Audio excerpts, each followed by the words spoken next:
अस्सलामु अलैकुम वरहमतुल्लाहि वबरकातुहू। मैं मोहम्मद इम्तियाज़ पलामवी। मुअज़्ज़ज़ नाज़रीन, आप इस हकीकत को जानते हैं कि चारों तरफ से दुश्मनान इस्लाम मुसलमानों के इस्लामी मरकज़ दारुल उलूम देवबंद को बदनाम करने, इसे बंद कराने, बुलडोज़ कराने की नापाक कोशिश में लगे हुए हैं।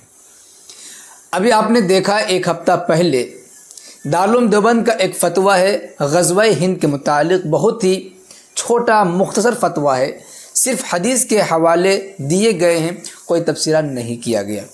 लेकिन उस ग़ज़वा-ए हिंद के मुतालिक फ़तवे को लेकर कितना हंगामा किया गया।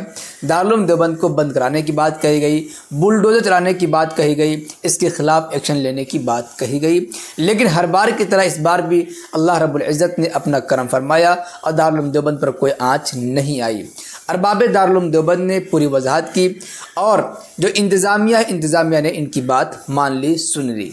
लेकिन जहरीले बोल से मशहूर यती नसीमा नंद, जो हमेशा आए दिन मुसलमानों के ख़िलाफ़, हमारे पैगम्बर इस्लाम सल्लल्लाहु अलैहि वसल्लम के ख़िलाफ़, दारुल उलूम देवबंद के ख़िलाफ़ जहर उगलता रहता है, नफ़रत फैलाता रहता है, उसने भी दारुल उलूम देवबंद पर बुलडोज़र चलाने की बात कही थी और ग़ज़वा-ए हिंद की उल्टी सीधी तशरीह करके, उल्टा सीधा मतलब बयान करके अवाम को गुमराह करने की, भड़काने की कोशिश की थी। ये कल दारुल उलूम देवबंद आ रहा था, उसका कहना है कि हम दारुल उलूम देवबंद जा कर के वहाँ के मौलानाओं से, वहाँ के उलमा से ग़ज़वा-ए हिंद के सिलसिले में चर्चा करना चाहते थे। ग़ज़वा-ए हिंद है क्या वो समझना चाहते थे। लेकिन कुछ लोगों ने साजिश करके मीडिया पर इस बात को उछाल दिया, जिसे लेकर के मेरठ की पुलिस ने गिरफ्तार कर लिया है, बैठा करके रखा है। इस सिलसिले में क्या मामला है, आप खुद नरसिम्हा नंद की ज़बानी इस वीडियो में मुलाहिज़ा फरमा लें। कहाँ से कहाँ के लिए जा रहे थे, किस मामले को लेकर जा रहे थे, क्या नाम है? मैं श्री पंचदश नाम जूना अखाड़े का महामंडलेश्वर यति नरसिंहानंद गिरी। ग़ज़वा-ए हिंद पर जो देवबंद का भी फतवा आया है, दारुल उलूम देवबंद का जो फतवा आया है, उस फतवे के बारे में हम दारुल उलूम के मौलानाओं से बात करने के लिए हम जो है देवबंद जा रहे थे। लेकिन उन कट्टरपंथी मौलानाओं के जो शिष्य हैं, उन्होंने सोशल मीडिया पर माहौल ख़राब करना शुरू कर दिया, जिससे पुलिस प्रशासन को ये लगा कि हमारे वहाँ से जाने से माहौल बिगड़ेगा।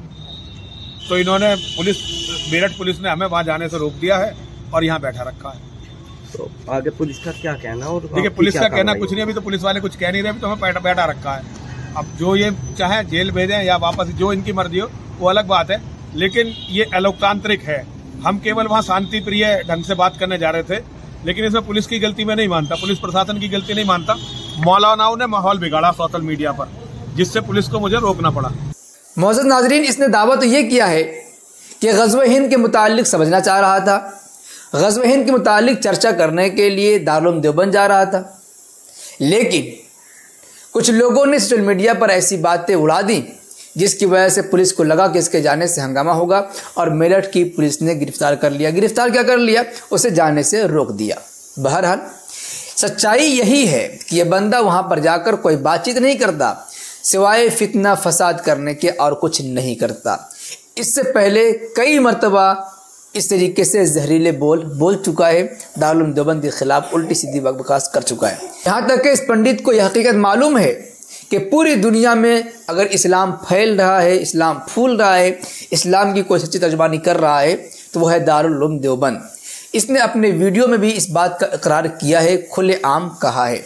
इसीलिए यह डर सता रहा है कि कहीं इस्लाम की हक़ानियत पूरी दुनिया पर वाज़ेह न हो जाए।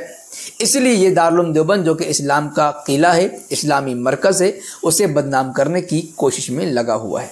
लेकिन इंशाअल्लाह अल्लाह रब्बुल इज़्ज़त की ज़ात से यकीन है कि कभी भी ये अपनी चालों से दारुल उलूम देवबंद को शिकस्त नहीं दे सकते, कभी भी इनकी चाल काम नहीं आएगी, क्योंकि जिस रब को हम मानते हैं उस रब ने साफ तौर पर फरमा दिया कुरान करीम में, जिसका खुलासा कलाम यह है कि ये लोग चाल चलते हैं तो अल्लाह सबसे बेहतरीन चाल चलने वाला है और अल्लाह के चाल के आगे किसी की चाल चलने वाली नहीं है।